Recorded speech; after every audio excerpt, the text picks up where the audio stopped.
सालीम अलींच्या विद्यार्थ्यांच्या दृष्टीने ते एक व्यक्ती नव्हते, संस्था होते, प्रेरणादायी संस्था. आपल्या विद्यार्थ्यांच्या यशाचा, कामगिरींचा त्यांना विलक्षण अभिमान वाटे. त्यांच्या हाताखाली एक मोठा विद्यार्थी वर्ग तयार झाला. तरुणांचं लक्ष पक्षीशास्त्राकडे आकर्षून घेण्यात ते यशस्वी ठरले. Humayun Abdul Ali, Prabhakar Soman, J C Daniel, Robert Grubb, P Kannan, S.A. Hussain, V.S. Vijayan, Vijay Kumar Ambedkar हे त्यांचे काही विद्यार्थी. पक्षीशास्त्रातील तज्ज्ञ, निसर्गवेत्ते, कीटकशास्त्रज्ञ आपापल्या क्षेत्रात लौकिक राखून आहेत. सालीम अलींच्या कुटुंबियांतही अनेकांनी त्यांचा मार्ग अनुसरला. त्यांच्या भावा बहिणींच्या मुलांनी सालीम अलींकडून वारसा घेतला. आजही त्यांची नातवंडे तोच वारसा पुढे चालू ठेवतायत, वृद्धिंगत करत आहेत. बाकी सालीम अलींच्या विश्वात लहान मुलांना, नातवंडांना खास स्थान. त्यात ती मुलं पक्ष्यांवर, निसर्गावर प्रेम करणारी असली तर सालीम अलींचा उत्साह बघायलाच नको. बालविद्यार्थ्यांसाठी खास पक्षी निरीक्षण मोहिमांचं आयोजन असलं की त्यांना ते आपल्याबरोबर वागवत, हिंडवत, पक्षी निरीक्षणाचे प्राथमिक धडे देत. सारी महत्वाची कामं बाजूला ठेवून ते त्या मुलांच्या शंका निरसनात रमत. मुलांना निसर्ग प्रेमाचं वाळकडू पाजण्यात त्यांना नेहमीच उत्साह. शालेय अभ्यासक्रमात निसर्ग अभ्यास समाविष्ट केला म्हणजे मग त्याची गोडी लागतेच असं नाही. हा विषय म्हणजे गणित, बीजगणित नव्हे. याची लागण गोवर कांजण्यांसारखी व्हायला हवी. हा रोग अजून लोकांना हाडीमाशी खिळला नसला तरी त्याचा प्रादुर्भाव होतो हे तर नक्कीच. त्याचा यथायोग्य फैलाव होण्यासाठी 1948 सालापासून त्यांनी विविध उपक्रम आखले. निसर्ग सहली, चर्चासत्रे, फिल्म शोज आयोजले, पुस्तके लिहिली. त्यांच्या या साऱ्या धडपडी मागे एक रहस्य होतं. I cannot go on being a unique person. आपल्यासारखे अनेक सालीम अली झालेच पाहिजे, पक्षीगण वाढला पाहिजे, हीच इच्छा, हाच प्रयत्न. निरीक्षणातून अभ्यास, संशोधन करणाऱ्यांच्या अंगी विलक्षण चिकाटी, धीर, संयम, एकाग्र वृत्ती असावी लागते. आणि एकाग्र वृत्ती, विलक्षण तन्मयता हा तर सालीम अलींचा खास पैलू. एका वेळी एकच काम, खाताना खावं, वाचताना वाचावं, पाहताना पाहावं आणि अगदी सारथ्य करत असतानाही फक्त सारथ्यच करावं. एकाग्रतेने, तन्मयतेनं काम करणाऱ्या त्यांच्या विद्यार्थ्यांना, सहकाऱ्यांना त्यांचं अभय होतं. पण एकाग्रता ढळवळणाऱ्याला त्यांच्या दरबारी क्षमा नव्हती. 25-30 वर्षापूर्वी सालीम अली हुमायून अब्दुल अली समवेत मध्य प्रदेशात पक्षी निरीक्षणासाठी गेले होते. त्या मोहिमेत एकदा ते दोघंच स्टेशन वॅगनमध्ये प्रवास करत होते. सारथ्य करत होते सालीम अली. शेजारी बसले होते हुमायून. त्यांना रस्त्याच्या कडेनं एक विशिष्ट पक्षी उडताना दिसला. त्याने उत्साहाने सालीम मामूंचं लक्ष या पक्षाकडे वेधण्याचा प्रयत्न केला. झालं. सालीम मामूने गाडी तात्काळ थांबवली आणि मग आपल्या भाच्यावर अशी काही आग पाखड केली की ते आता आपल्याला गोळीने उडवतील तर बरं असं भाच्याला वाटलं. एवढा सुद्धा विक्षेप सालीम अलींना सहन झाला नव्हता. पक्षी निरीक्षण कितीही जिव्हाळ्याचे असले तरी गाडीवर सारथ्य करताना ते करायचं नाही. काम करत असताना तर गप्पा मारलेल्या, अनावश्यक बोललेलं त्यांना खपत नसे. एकाग्रता भंग करणाऱ्याला फटकारून गप्प करणं शक्य नसते, तेव्हा त्यांचा धारधार विनोद समोरच्याला आडवं करी. भरतपूरला पक्ष्यांना कडी चढवण्याचं काम चालू होतं. सालीम साहेब नेहमीच्या एकाग्रतेने त्यांच्या कामात गर्क होते. भारताचा थोर पक्षीतज्ञ आपल्या परिसरात वावरतो तेव्हा याची दखल घेऊया म्हणून तिथले कुटुंब नियोजन खात्याचे डायरेक्टर आपल्या लवाजम्यासह सालीम अलींच्या भेटीसाठी आले. आल्या आपलं नाव आणि हुद्दा सांगितला, परिचय करून दिला. कालहरणाचं संकट टाळण्यासाठी सालीम अलींनी आपलं अमोघ शस्त्र उपसलं. माफ करा हा, मला वाटतं या इथं तुमच्या कार्यात आम्हाला काही योगदान करता येण्यासारखं नाही. त्यांच्या एकाग्रतेच्या आग्रहाचं आत्यंतिक टोक म्हणजे शहाण्यानं लग्न करू नये, कोणी विवाह बंधनात गुंतू नये असा त्यांचा सल्ला असे. आपण जसं पूर्णाशाने आपल्याला कार्यात वाहून घेतलं तसंच आपल्या कार्याचा वारसा चालवणाऱ्यानेही वाहून घ्यायचं असेल तर त्यांनी अविवाहित राहणं इष्ट असा त्यांचा प्रामाणिक आग्रह बराच काळ टिकून होता. आपल्या सहकाऱ्यांना, विद्यार्थ्यांना ते प्रत्यक्षपणे विवाहापासून परावृत्त करत, प्रसंगी लग्नासाठी अगदी रजा देणंही टाळत. आजही सोसायटीत कार्यभार सांभाळत असलेले पी.बी. शेखर यांनी आपला विवाह कसा साधून घेतला ती एक मजेशीर कथा आहे. 1962च्या मे महिन्यात आपला हा भिडू विवाहबद्ध होणार आहे याची कुणकुण साहेब मजकुरास लागताच त्यांनी त्या वर्षी त्याला रजाच मंजूर केली नाही. पुढच्या वर्षी पी.बी. शेखर रजेवर गावी गेले. तिथे आधी आपला विवाह उरकून घेतला आणि मग सालीम साहेबांना लग्नपत्रिका धाडली. उत्तरादाखल खरमरीत पत्र, पण सोबत 50 रुपयांचा चेकही आला. नंतर मात्र त्यांचा हा विरोध मावळत गेला. तरीही आपला एखादा भिडू लग्न करतोय असं समजलं की मान झटकून खांदे उडवून म्हणत, गेला आणखीन एक वाया गेला. तेहमीनाच्या मृत्यूनंतर सालीम अलींनी पुन्हा घरटं बांधलं नाही हे खरं, पण 1950 ते 1952च्या सुमारास त्यांनी नवं घरटं बांधण्याच्या दृष्टीने थोडी जुळवाजुळव केलीही होती. पण ते घरटं उभारलं जाण्यापूर्वीच उसकटलं गेलं. तिचं नाव अमृतकला. हिच्याविषयीचा एक असा नुसता उल्लेख सालीम अलींच्या आत्मचरित्रात आहे. पण लोक वॉन थोनी आपल्या 1952 सालच्या रोजनिशीत तिच्याविषयी काही नोंदी ठेवल्या. ही दिल्लीतील वार्ता. वयानं 35ची, तल्लख, बहुश्र, एकदा भरतपूरच्या पक्षी निरीक्षण मोहिमेत सहभागी झाली होती. नंतरच्या वर्षात सालीम अमृतकरांच्या गाठीभेटीही झाल्या. कमरुन्निसाला सालीम अलींच्या बहिणीला बरं वाटलं, चला आपला भाऊ पुन्हा एकदा गृहस्थ होईल. पण तसं व्हायचं नव्हतं. 1952च्या दिवाळीच्या सुमारास लोक वॉन थो नोंदवतात, सालीम आणि मी दिवाळीचे 4 दिवस किहीमला घालवणार होतो, पण एक दिल्लीहून येत असल्याचं समजलं. दोघंही रेल्वे स्थानकावर जाऊन आलो. ती आली नाही. दुसऱ्या दिवशी सालीम एकटाच रेल्वे स्थानकावर फेरी मारून आला. ती आली नाहीच. सालीमची चलबिचल दिवसभर जाणवत होती.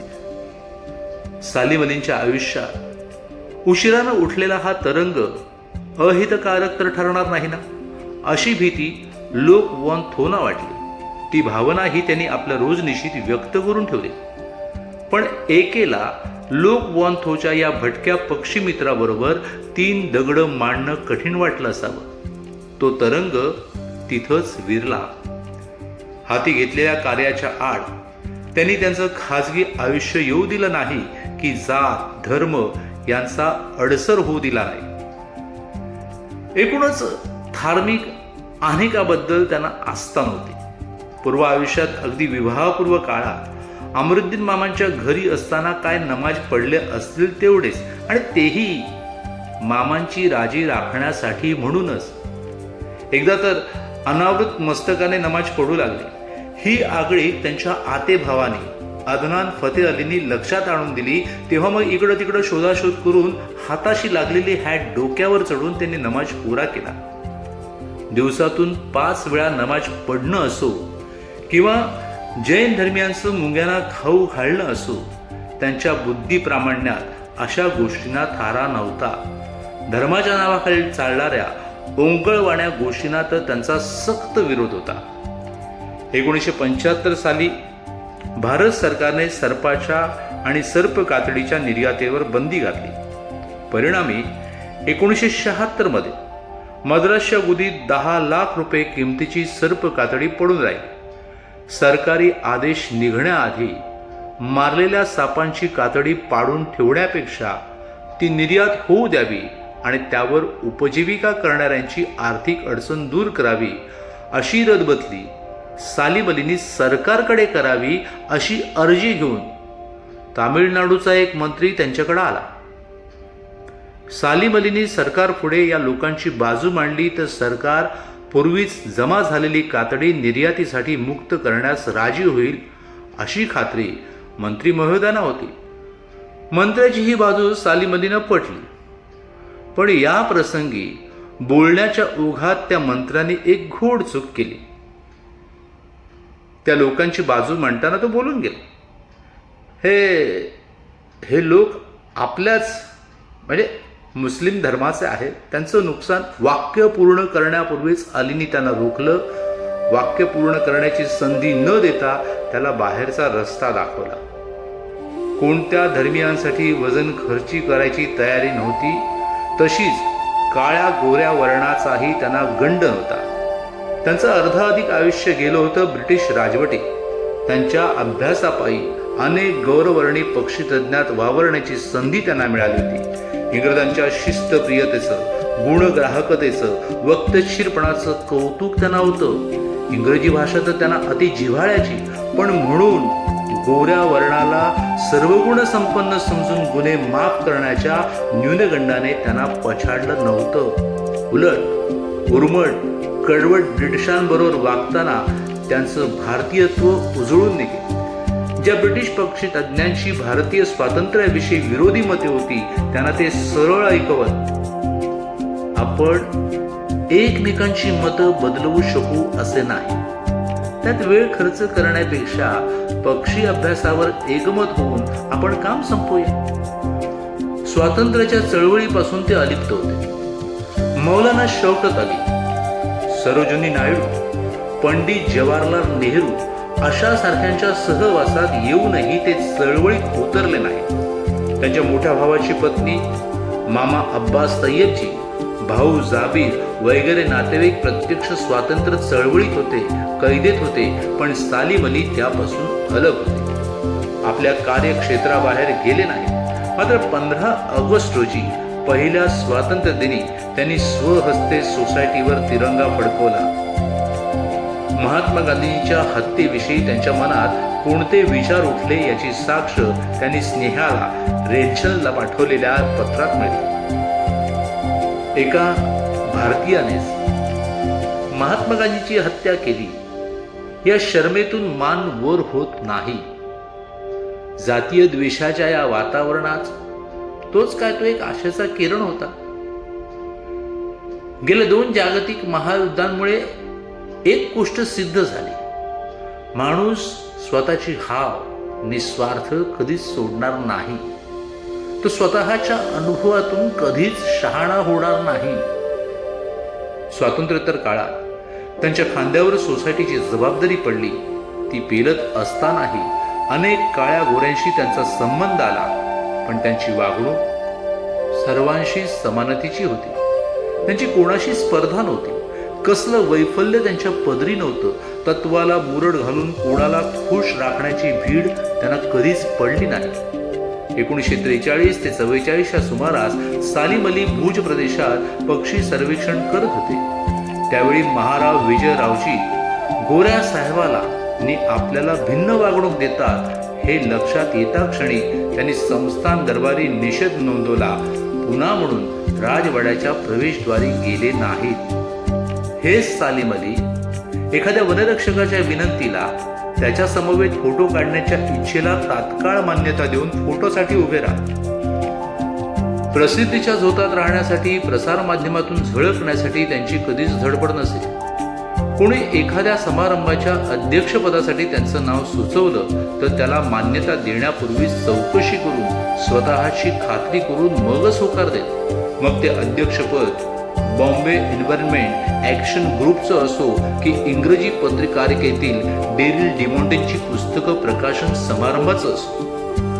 आपल्या टेम्पल्स ऑर टोम या पुस्तकाच्या प्रकाशन समारंभाचे अध्यक्षपद त्यांनी स्वीकारावे अशी विनंती डेरिल डिमॉन्टोनी केली.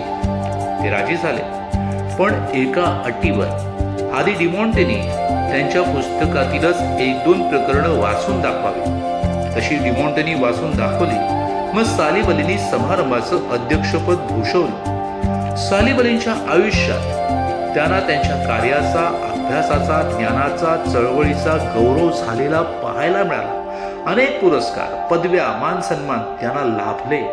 जागतिक पातळीवर त्यांच्या अभ्यासाची दखल घेतली गेली. एका बिगर ब्रिटिश पक्षीतज्ञाला सालिम अलींना 1967 साली ब्रिटिश ऑर्निथॉलॉजिकल युनियनतर्फे सुवर्ण पदक मिळालं. या निमित्तानं गौरव करताना ब्रिटिश ऑर्थोलॉजिकल युनियन आयबीस नियतकालिकेनं म्हटलं की 1937 साली आयबीसने भारतीय पक्षी विज्ञानाबाबत चिंता व्यक्त केली होती. ती सालिम अलींच्या पुस्तकांनी अनाठायी ठरली. भारत सरकारने प्रदान केलेले पद्मभूषण, पद्मविभूषण हे किताब त्यांच्या मस्तकावरील मानाचे तुरे आहेत. 1976 साली त्यांना पक्षी विज्ञानासाठी अमेरिकेचे नोबेल पारितोषिकीच्या तोडीचे J. Paul Getty wildlife conservation prize मिळाले. भारतात निसर्ग संरक्षणासाठी योग्य मनोभूमिका आणि परिस्थिती तयार करण्यासाठी त्यांनी सतत 50 वर्ष परिश्रम घेतले. या कार्याचा गौरव करण्यासाठी हा $50,000 पुरस्कार त्यांना बहाल करण्यात आला. 1986 साली त्यांनी नेदरलँडचा commander in order of golden ark हा किताब लाभला. हा किताब प्रदान करण्याचा समारंभ मुंबईच्या ताज हॉटेलात पार पडला.